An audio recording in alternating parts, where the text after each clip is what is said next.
रात के करीब 11 बजे थे। प्लेटफॉर्म नंबर 4 पर अजीब सा सन्नाटा छाया हुआ था। हवा थोड़ी ठंडी थी और पूरा स्टेशन लगभग खाली। दूर एक पुरानी सी ट्रेन खड़ी थी, शिवनगर एक्सप्रेस, जिसे देखकर ही अजीब सा एहसास हो रहा था। इसी बीच राघव और साहिल भागते हुए प्लेटफॉर्म पर पहुंचते हैं। उनके साथ नेहा भी थी। तीनों जल्दी में ट्रेन पकड़ने आए थे। भाई जल्दी कर, ट्रेन छूट जाएगी। आ गया यार, तू टेंशन क्यों ले रहा है?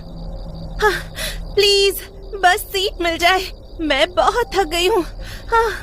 तीनों ट्रेन में चढ़ जाते हैं। उनका कोच था S8। सब कुछ नॉर्मल लग रहा था। लोग अपनी सीट्स पर बैठ रहे थे, कुछ लोग खाना खा रहे थे और फिर धीरे धीरे ट्रेन चल पड़ती है। कुछ देर बाद जब सब सेटल हो जाते हैं, राघव की नजर आगे वाले कोच पर पड़ती है और वो एकदम से रुक जाता है।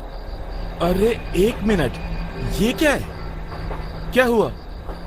S8 के बाद सीधा S13? हाँ, सही बोल रहा है तू। S9, S10, S11, S12 कहाँ गए? तीनों थोड़ा कंफ्यूज हो जाते हैं। तभी एक बुजुर्ग आदमी धीरे से उनके पास आकर बैठ जाता है। उसका चेहरा उदास था, आंखों में अजीब सा डर। बेटा, उस तरफ मत जाना। क्यों अंकल? वहाँ आखिरी कोच है और जो वहाँ जाता है वापस नहीं आता। तीनों एक दूसरे की तरफ देखते हैं और हल्का सा मुस्कुरा देते हैं। उन्हें लगता है कि शायद बुजुर्ग उन्हें डरा रहे हैं। अंकल, आप भी ना, ऐसा कुछ नहीं होता। लेकिन बुजुर्ग आदमी चुप हो जाता है और खिड़की के बाहर देखने लगता है, जैसे वो कुछ याद कर रहा हो। रात धीरे धीरे गहरी होती जाती है। घड़ी 1 बजे का वक्त दिखाती है। पूरे ट्रेन में सन्नाटा छाया होता है। सिर्फ ट्रेन के चलने की आवाज आ रही थी। राघव की आंखों में नींद नहीं होती। उसका दिमाग बार बार उस S13 कोच के बारे में ही सोच रहा होता है।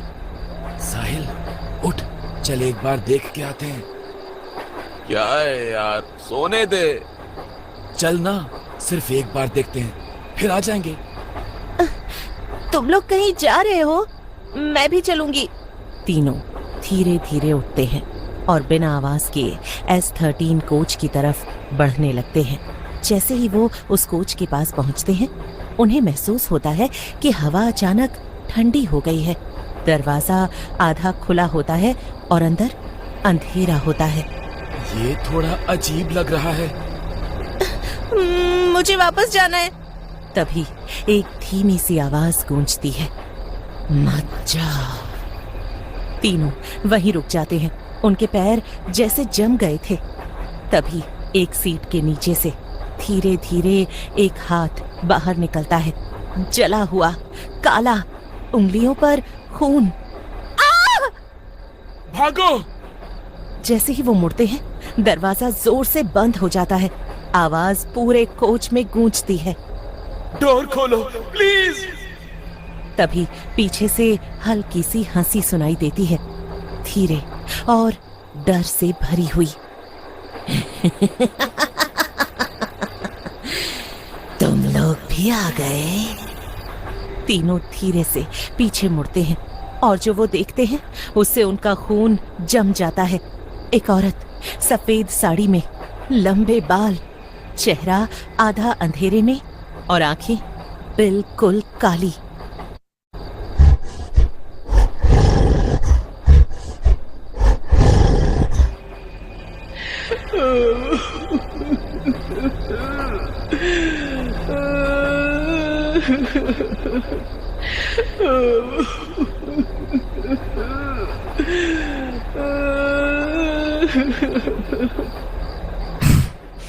ये कोच मेरा है। तभी अचानक TTE मिश्रा जी वहां आ जाते हैं। उनके चेहरे पर घबराहट साफ दिख रही होती है। तुम लोग यहाँ क्या कर रहे हो? जल्दी बाहर चलो। सर, ये क्या हो रहा है? ये कोच 10 साल पहले जल गया था, एक एक्सीडेंट में। और एक औरत इसी कोच में जिंदा जल गई थी। तो ये हाँ, ये उसकी आत्मा है और ये कोच हर ट्रेन में कभी कभी दिखाई देता है। अचानक कोच के अंदर सब कुछ बदलने लगता है। दीवारें काली पड़ जाती हैं, सीट्स जलने लगती हैं और हवा में जलने की स्मेल भर जाती है। चीखने की आवाज, बचाओ बचाओ की आवाज। बचाओ बचाओ बचाओ कोई बचाओ हमें जैसे पुराने लोग फिर से जिंदा हो गए हों।